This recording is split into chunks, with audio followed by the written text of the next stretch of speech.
The Roanoke Logperch rules the bottom of the Mayo River. The endangered darter survives in only 5 river systems in North America.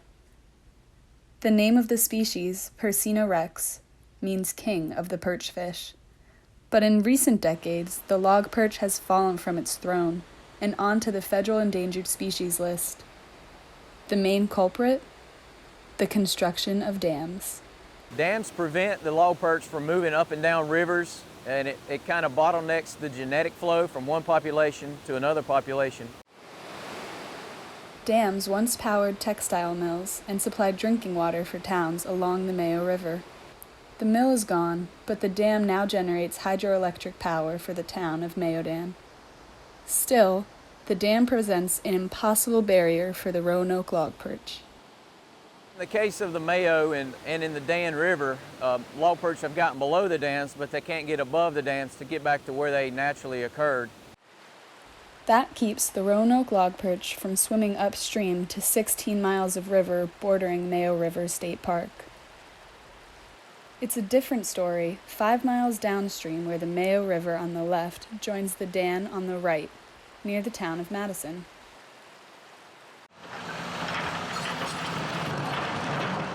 Not far away, contractors have lowered a dam that kept Roanoke Logperch from swimming up the Dan River. In place of the dam, a series of 6 fish ladders help the logperch go upstream. In the fall of 2020, community leaders celebrated the completion of the first of the fish ladders, all part of a multi-million-dollar project financed by state and federal agencies and conservationists. This is a great project, preserving our natural resources like the Dan River and providing our residents with another park, another avenue to explore the Dan River. This is going to be great not only for Madison and Rockingham County, but I think for the entire state and region as well.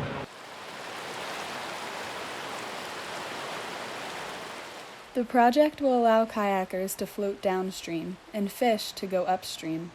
To accomplish that, front loaders dropped these boulders into place to provide a kind of staircase for the Roanoke Logperch.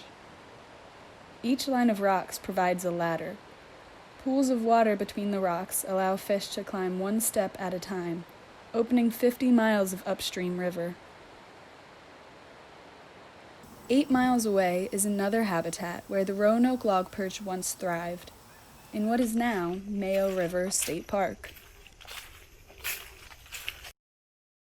There, officials have developed a master plan, a blueprint for the park's development over the next 20 years.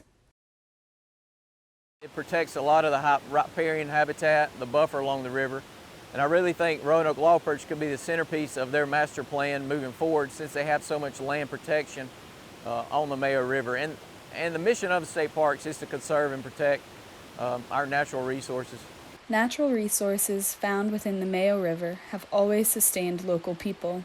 This series of rocks, set in an upside-down V in the middle of the river, forms a fish trap that once provided food. Native Americans used them first. After their populations declined, colonial populations took over the operation of fishing weirs and used nets. And we have local folks have told us this was in operation at least till the 1900s.